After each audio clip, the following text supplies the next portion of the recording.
તો હાલ દિલ્હી તરફ ખેડૂતો રવાના થયા છે। દિલ્હીમાં ખેડૂતોની કૂચ દ્રશ્યો પણ સામે આવ્યા છે કે જ્યાં પોલીસને પણ તૈનાત કરાઈ છે અને આ તરફ દ્રશ્યમાં જોઈ શકાય છે દિલ્હીની સરહદ પર ખેડૂતો જોવા મળી રહ્યા છે। 6 મહિનાનું રાશન લઈ ખેડૂતો નીકળ્યા છે, જેથી અનેક પ્રશ્ન એ પણ ઉભા થાય છે કે ખેડૂતો કદાચ લાંબી લડત ચલાવી શકે છે। દિલ્હીમાં પ્રવેશવાના જો કે તમામ રસ્તા બંધ કરાયા છે। દિલ્હીથી દ્રશ્યો સામે આવી રહ્યા છે, જ્યાં અનેક ખેડૂતો હાલ દિલ્હી તરફ રવાના થયા છે। જો કે ટ્રાફિક જામના પણ દ્રશ્યો સામે આવ્યા છે। ખેડૂતો હાલ 6 મહિનાનું રાશન લઈ દિલ્હી તરફ રવાના થયા છે। ઘણા ખેડૂતો ઘોડા પર સવાર થઈ દિલ્હી તરફ જઈ રહ્યા છે।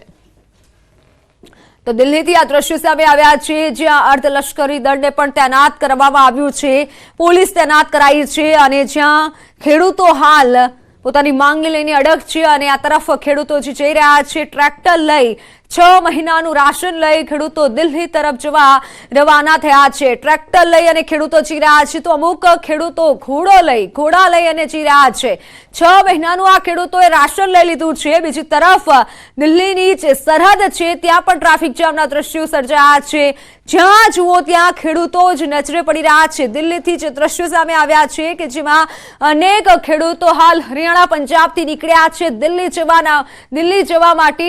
જો કે પ્રવેશવાના તમામ રસ્તાને બંધ કરી દેવામાં આવ્યા છે। સમગ્ર શહેરમાં હાલ ટ્રાફિક જામના દ્રશ્યો સર્જાયા છે। ટ્રેક્ટર લઈ ખેડૂતો દિલ્હી જવા માટે નીકળ્યા છે અને આ તરફ જે અગાઉ એકવાર જે ખેડૂતોનું આંદોલન થયું હતું અને જે સૌથી મોટું આંદોલન છે, લાંબુ આંદોલન ચાલ્યું હતું, ફરી એકવાર અનેક શંકા થઈ રહી છે અને અનેક यही हालात तमाम बॉर्डर्स पर नजर आ रहे हैं। दूसरी तरफ परेशान हो रहे हैं आम लोग। हालांकि किसानों की मांग एमएसपी को लेकर है कि आप कानूनी अमलीजामा एमएसपी को पहनाइए, लेकिन इस पर फिलहाल बात नहीं बन रही है। सरकार लगातार यही कह रही है कि आगे बातचीत के जरिए ही इसका हल निकलेगा, लेकिन ये आंदोलन है किसानों का। पहले भी इसकी बानगी आपने देखी साल 2020-21 में, जब किसानों ने तमाम बॉर्डर्स पर डटे हुए थे और वैसी तस्वीर दोबारा ना निकले इसके लिए पुख्ता तैयारी। और फिलहाल एक्सक्लूसिव तस्वीर न्यूज़ 18 इंडिया पर। न्यूज़ 18 इंडिया संवाददाता चमन पलानिया फोन लाइन पर मौजूद है। क्यों उत्पन्न हुई? जी जसप्रीत, देखिए जिस तरह से जो किसानों का जो आज दिल्ली कूच का जो आह्वान था, जो किसान थे वो फतेहगढ़ साहिब से सवेरे 10 बजे के करीब जो थे वो दिल्ली की तरफ रवाना हुए थे। और जो पंजाब और हरियाणा का जो फर्स्ट जो बैरिगेटिंग है शंभू बॉर्डर, वहां पर जो है ये फिलहाल जो है हरियाणा पुलिस की ओर से जो बैरिगेटिंग की गई थी, वहीं से जो है हरियाणा पुलिस की ओर से जो है ये जो किसान वहां पर जो है काफी संख्या पर जो है वो इकट्ठा होना जो है हो चुके थे। और कुछ किसानों ने जो थे वो बैरिगेटिंग पर जो थे वहां पर चढ़े हुए थे और लगातार जो थे कुछ किसानों की ओर से बैरिगेटिंग जो छोटी बैरिगेटिंग कर रखी थी उसको जो थे वहां से निकाल रहे थे। और उसी की कार्रवाई में जो है हरियाणा पुलिस की ओर से जो है वो अभी जो है आंसू गैस के जो गोले जो है वो उनके ऊपर छोड़े गए हैं, और ताकि वहां से जो कुछ किसान जो वहां पर इकट्ठे हुए थे उन्हें जो है वहां से तितर बितर किया जाए। लेकिन अभी जो स्थिति जो वहां पर अभी जो बनी हुई है, वहां पर जो है अफरा तफरी का पूरा माहौल बना हुआ है और आंसू गैस के जो गोले हैं वो लगातार जो है हरियाणा की ओर से जो है वो छोड़े जा रहे हैं। तो ये तस्वीरें हम आपको दिखा रहे हैं। दरअसल पूरा बवाल बैरिकेटिंग तोड़ने पर होता है। जो किसान वहां पर आते हैं वो बैरिकेटिंग तोड़ते हैं जो हरियाणा पुलिस की तरफ से लगाई गई थी। संदेश साफ है कि अगर आप कानून को हाथ में लोगे तो फिर अंजाम यही होगा। आंसू गैस के गोले दागे गए हैं। ये न्यूज़ 18 इंडिया पर एक्सक्लूसिव तस्वीरें इस वक्त हम आपको दिखा रहे हैं। शंभू बॉर्डर पर ये आंसू गैस के गोले दागे गए हैं और ये आप तस्वीरें देख लीजिए जहां पर किसानों का आंदोलन है और अब पुलिस की कार्रवाई। चमन हमारे सहयोगी लगातार बने हैं, दोबारा से उनका रुख करेंगे। चमन, पिछली बार भी हमने देखा था कैसे शंभू बॉर्डर पर जब किसान आंदोलन की शुरुआत हुई थी वहां पर टकराव की स्थिति बनी थी, बैरिकेड्स को उठाकर नदी के नीचे वहां फेंक दिया गया था। इस बार पूरी तैयारी है, न सिर्फ बैरिकेड्स वहां पर डबल ट्रिपल किए गए हैं बल्कि नीचे जो नदी का रास्ता है उसे भी बंद कर दिया गया ताकि किसान उस रास्ते भी ना जा सके। जी देखिए, पिछली बार भी जो किसानों का जो इस आंदोलन की जो शुरुआत हुई थी किसान आंदोलन की, वो भी यहीं से स्टार्ट हुई थी, क्योंकि यही वो शंभू बॉर्डर है। ये इसी के जरिए जो सबसे पहले जो किसानों ने जो था पिछली बार जो बैरिगेटिंग तोड़कर जो था वो हरियाणा में एंटर हुए थे, और उसके बाद जो था उन्हें दिल्ली के जो सिंघू बॉर्डर है वहां पर जो है रोक लिया गया था। और वहीं पर जो थे वो लगभग जो है 1 साल के करीब वहां पर जो है धरना प्रदर्शन लगाकर बैठे थे।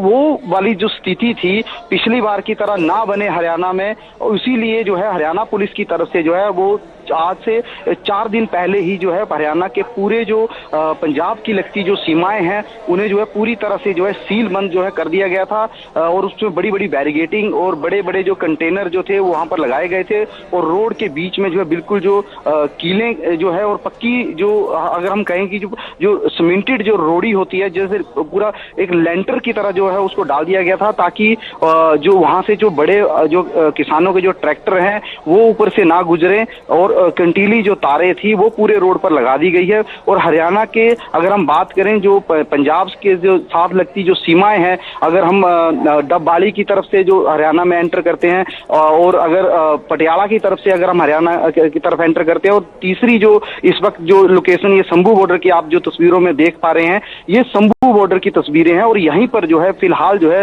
वो हरियाणा पुलिस की ओर से जो है वो आंसू गैस के जो गोले जो है छोड़े गए हैं और वहां पर जो है अभी फिलहाल जो स्थिति है वो तनावपूर्ण जो बनी हुई है। चमन, ये बताइए क्योंकि ये भी कहा जा रहा है किसानों के साथ अराजक तत्व भी मौजूद हैं, सच्चाई क्या है? जी देखिए, जिस तरह से खुफिया एक रिपोर्ट आई थी जिसमें जिक्र किया गया था कि किसान आंदोलन की आड़ में जो है कुछ जो शरारती तत्व हैं वो माहौल जो है बिगाड़ सकते हैं, तो उसके आधार पर भी जो है खुफिया के जो हमारे सूत्र बता रहे हैं कि खुफिया एक रिपोर्ट जो है पुलिस को दी गई थी।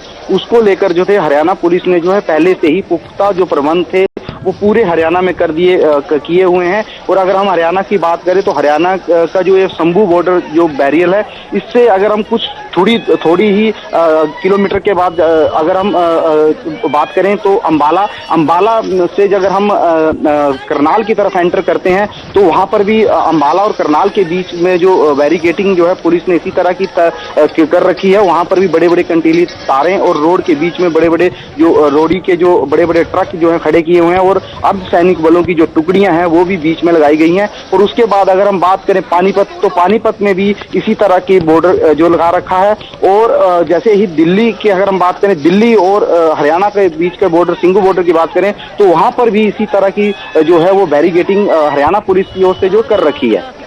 बिल्कुल, और तस्वीरें लगातार हम न्यूज़ 18 इंडिया के दर्शकों तक पहुंचा भी रहे हैं। चमन ये बताइएगा, चमन हम आपके पास लौटेंगे, लेकिन केंद्रीय कृषि मंत्री अर्जुन मुंडा ने आंदोलन को लेकर क्या कहा है, किसानों को लेकर क्या कहा है, पहले जरा दर्शकों को ये सुनवाते हैं। राज्यों के साथ मिलकर के हमें इस बात पर आगे चर्चा करनी पड़ेगी। इसके लिए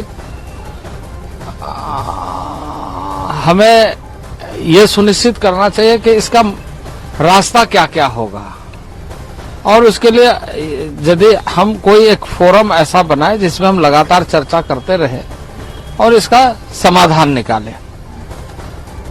ये बात किसानों को समझने की जरूरत है कि किसी किसानों के हितों की रक्षा हो, भारत सरकार प्रतिबद्ध है और उसके साथ साथ जनसामान्य को कोई कठिनाई ना हो। दोनों ही बातों को जो संगठन है, किसान संगठन, उनको समझना पड़ेगा। तो ये अर्जुन मुंडा को आप सुन रहे थे कि बातचीत के जरिए ही समाधान निकाला जा सकता है और ये किसानों को भी समझना होगा। शंभू बॉर्डर से इस वक्त न्यूज़ 18 इंडिया पर सीधी तस्वीरें हम आपको दिखा रहे हैं, लाइव तस्वीरें आप देखिए। इससे पहले हमने देखा कि आंसू गैस के गोले का भी इस्तेमाल किया गया था क्योंकि बैरिकेटिंग वहां पर तोड़ी गई थी। हरियाणा पुलिस ने बैरिकेटिंग तोड़ने के लिए मना किया, जब किसान नहीं माने तो फिर वहां पर आंसू गैस के गोलों का इस्तेमाल किया गया। तो ये यहाँ पर रुमाल से आंख पोंछते हुए किसान नजर आ रहे हैं। उनकी कुछ मांगों को तो माना गया है जब कल चंडीगढ़ में बैठक होती है, लेकिन कुछ मांगे नहीं मानी गई है। और केंद्रीय कृषि मंत्री अर्जुन मुंडा को आपने सुना, उन्होंने कहा कि एक फोरम बनाया जाएगा जिस पर चर्चा होगी, लेकिन किसानों को भी समझना चाहिए कि आंदोलन ही एकमात्र रास्ता नहीं होता है। लेकिन बैरिकेटिंग तोड़ने पर पुलिस ने कैसे एक्शन लिया, ये दूसरी तस्वीर में आप देख सकते हैं जिसमें किसान भागते हुए नजर आए। हालांकि खुफिया रिपोर्ट भी सामने आई थी कि कुछ अराजक तत्व भी मौजूद है किसानों के साथ। ऐसे में जो माहौल को खराब करना चाहते हैं, माहौल बिगाड़ना चाहते हैं और पूरी दिल्ली को तो छावनी में तब्दील किया हुआ है, लेकिन जो बॉर्डर पर तस्वीर निकल करके सामने आ रही है उससे आम लोगों को परेशानी हो रही है। लोगों को जैम से तो दो चार होना ही पड़ रहा है, लेकिन जिनको अपनी मंजिल पर पहुंचना है, जिनको इमरजेंसी है, जिनको जरूरत है, उनको घंटों इंतजार करना पड़ रहा है। चमन, कृषि मंत्री कह रहे हैं कि बातचीत के जरिए समाधान होना चाहिए, फिर पेच कहां पर? तो अनेक ખેડૂતો હાલ ઘોડા પર સવાર થઈ નીકળ્યા છે, પણ બીજી તરફ ટીયર ગેસના સેલ પણ છોડવામાં આવ્યા છે।